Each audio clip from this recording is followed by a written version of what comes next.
궁금하지만 누구도 알려주지 않는 주식 이야기 무엇이든 물어보세요. 지금부터 영구와 해남 씨가 친절하게 해결해 드리겠습니다. 제가 이 주린이 시절부터 가슴에 새기고 있는 주식 격언이 있는데 바로 정부 정책에 맞서지 말합니다. 이 정책에 순응하는 투자자가 좋은 수익률을 올리기 마련이잖아요. 그래서일까요? 최근 친환경 관련주들이 또 정책주로 큰 주목을 받고 있죠? 네. 일단 최근 정부가 발표한 2022년도 예산안에 따르면은 탄소 중립 관련 예산 자체가 올해 7조 3천억 원에서 내년에는 11조 9천억 원으로 63%나 무려 증가를 합니다. 또한 정부의 그 친환경 정책은 4분기에 또 발표될 예정이고요. 그러니 결국 정책 수혜주들을 주목할 수밖에 없겠죠? 네, 이 정책 수혜 기대감과 함께 최근 전 세계적으로 확산하고 있는 친환경, 또 저탄소 트렌드가 이 주식시장을 더욱 뜨겁게 달구고 있는데요. 그래서 준비한 오늘의 주제 바로 확인해 볼까요? 친환경주 투자 선택 아닌 필수입니다. 오늘의 투자 엑스파일. 2021년 하반기 대세로 떠오른 친환경 관련주. 하지만 여러분들은 얼마나 알고 계신가요? 지금부터 이 친환경 시대를 맞아서 어디에 그리고 어떻게 투자해야 할지 파이브스타와 낱낱이 파헤쳐 보도록 하겠습니다. 멀더 듣고 있나요? 저 엑스파일의 이 스컬리 같지 않나요? 똑같습니다.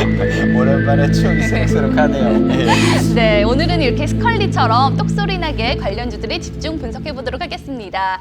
사실 이 친환경 관련주 하면 가장 먼저 떠오르는 게 바로 친환경 사총사, 배터리, 수소, 태양광, 풍력입니다. 그 가운데 2차 전지 관련주는 하반기 계속해서 또 좋은 흐름 이어가고 있죠? 네, 말씀하신 큰 친환경 테마가 형성되는 분위기인데 그 중에서도 역시 2차 전지가 가장 으뜸인 흐름을 보이고 있습니다. 애플의 애플차 대량 생산을 위한 국내 기업과의 협의가 지속되고 있고 또 현대차가 제네시스 전 기종을 전기차와 수소차 등 친환경차로만 생산하겠다는 또 발표까지 있었습니다.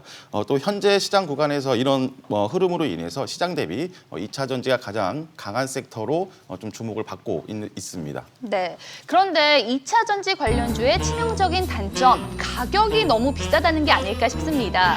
신고가 랠리를 펼치는 종목들이 많은데 달리는 말에 올라타는 게 과연 맞을까요? 맞기도 하고 그렇지 않을 수도 있습니다. 그래서 많이 오른 종목들도요. 실적과 그에 따른 추가 상승 자리가 더 있는지 여부를 좀 살펴봐야 되고 또 올라가다가 또 눌림목 조정이 나올 수 있거든요. 그런 시점 자리를 갖다가 잘 보셔야 될 겁니다. 일단 재입성을 하려면 항상 시점, 타점 이런 것들이 중요하고요. 또한 추가 상승이 좀 충분히 더 좋은데 덜 오른 종목들이 있어요. 그런 종목들과 함께 신생 2차 전지주들이 있거든요. 이런 종목들도 찾는 노력이 필수적으로 필요할 겁니다. 네, 그리고 최근 급부상한 종목은 바로 수소 관련주입니다. 이 정책 수혜가 가장 기대되는 섹터이기도 하죠? 네, 문재인 정부 출범 전후 가장 그 정책 수혜로 핫한 섹터였는데 최근 2차 전지 그리고 또 탄소 배출권 관련주에 더불어서 새롭게 좀 움직이고 있는 섹터이기도 합니다. 효성 첨단 소재 그리고 두산 퓨얼셀, 동아화성 등부터 탑픽 종목을 형성하고 있는데요. 긴 하락 추세를 이제 벗어난 국면이기 때문에 추가 상승 여력도 충분하다고 보여집니다. 네, 이 친환경 사총사 중 태양광과 풍력은 연초 이후에 상대적으로 부진한 흐름을 나타내고 있는데 앞으로의 전망은 또 어떻게 보시나요? 네, 태양광 같은 경우에는 아무래도 그 OCI가 가장 큰 상승을 갖다 시도를 해줬는데 뭐 이 외에도 풍력 같은 경우는 계속적으로 봐줘야 되는 개념입니다. 오랜 동안 또 조정을 보였고 또 풍력 같은 경우에는 사실 이제 시작일 뿐입니다. 따라서 이 종목들을 눈여겨보셔야 될 텐데 특히 그중에서도 제가 관심을 두는 게 CS-윈드, 삼강 M&T 이런 종목들 바닥권에서 기고 있을 때 잘 잡아두시면은 도움이 많이 될 것 같습니다. 네, 그런데 사실 우리가 이미 알고 있는 친환경 사총사 외에도 친환경, 또 저탄소 관련주가 많이 있죠. 파이브스타라면 덜 주목받은 히든 종목들도 알려주셔야 되지 않을까요? 네, 2차 전지와 더불어서 그 탄소 배출권 관련주로 이미 그 필살기에서 캠트로스를 추천을 드렸습니다. 9,000원 초반에 잡아드렸는데 8월 20일 추천을 드렸고 이제 목표가까지 12,000원, 13,000원까지 이미 도달을 했습니다. 탄소 배출권은 이제 캠트로스와 후성이 먼저 이제 그 출발을 했고 이제 후속주도 하나씩 나오는 모습인데요. E&D 그리고 휴캠스, 유니드 등 이런 후속주도 좀 관심을 가질 필요가 있겠습니다. 네, 지금까지 파이브스타와 함께 친환경 관련주들에 대해서 살펴봤는데요. 그렇다면 앞으로 이 불꽃 랠리를 펼칠 최애 업종도 하나씩 선정을 해주시죠. 하나, 둘, 셋. 영구 대표님은 2차 전지와 풍력, 그리고 해남 대표님은 2차 전지라고 들어주셨는데 먼저 들어볼게요. 네. 2차 전지는 이제 친환경의 그 대명사라고 볼 수 있겠고 전기 수소차 시대가 도래를 했고 또 벤츠 같은 회사들도 2025년부터는 모두 다 친환경차로 출시를 될 것이다 이렇게 발표를 했어요. 이 얘기는 결국 내연기관 완성차 업체들이 강력한 전기 수소차 쪽 시대로 열릴 것이다라는 걸 공표한 것이고 이에 따른 2차 전지는 계속해서 또 자리매김을 하면서 또 올라갈 것으로 보여져요.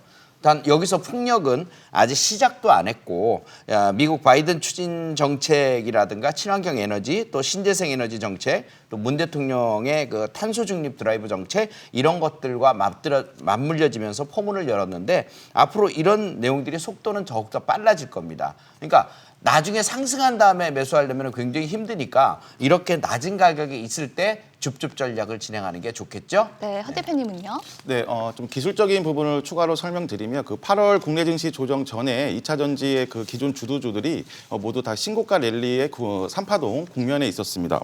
대주전자재료라든가 PNT, 상하프론테크, 코스모 신소재 등 계속 움직였었는데요. 8월 시장 조정으로 인해서 코스피가 다시 한번 3,100선에서 지지력을 확보한다면 이런 종목군들이 다시 움직일 겁니다. 다시 한번 포트폴리오에서 좀 비중을 좀 무게중심을 이쪽으로 두는 전략이 필요하겠습니다. 네, 그런데 여기서 또 질문이 있습니다. 친환경주는 가치주의자 테마주이기도 한 복합적인 성격을 띠고 있어서 매매 전략을 세우기가 쉽지가 않은데요. 이 파이브스타만의 매매 노하우가 있을까요? 네. 핵심은 이제 시작인 섹터들이니까 실적과 성장성을 갖다가 체크하는 것이 중요해요. 결국 실적이 답을 해줄 것이니까 코앞의 실적과 실적 이후의 추가 확장성 요거를 갖다가 고려한 매매가 좀 필요할 것 같고요. 또한 주도주와 후발주들의 구분도 확실히 필요해요. 그래서 매수한 뒤에 무작정 들고 가기보다는 이제 타점들이 과거에 비해서 훨씬 높아진 상태다 보니까 강한 상승 이후에는 일부는 좀 차익 실현을 하고 다시 또 기본적인 조정에 대비하는 전략. 그러니까 일부는 현금 확보하고 다시 들어갈 수 있는 방법도 좋은 방법의 하나라고 보여집니다. 네, 참고하시기 바라고요. 그리고 방송 외에도 이 주식 정보를 만나볼 수 있는 방법이 있다고 하죠? 네. 카카오톡 채널에서 5스타를 갖다 검색하신 후에 친구 추가를 하시면은 다양한 주식 정보 간편하게 만나보실 수 있습니다. 네, 그리고 파이브스타의 무료 톡방 역시 언제나 활짝 열려 있습니다. 참여 원하시는 분들 어떻게 하면 되죠? 네, 샵 3232로 문자 보내주시면 친절하게 안내 도와드리겠습니다. 그리고 유튜브 SBS 비즈 증권 필살기에 댓글로 남겨주시면 친절하게 해결해드리도록 하겠습니다. 네, 저는 곧 이어서 스타 골든벨로 다시 인사드릴 테니까요. 채널 고정해주시고요. 친절한 연구와의 남씨 파이브스타 두 분과 함께 내일 더 부자 되세요.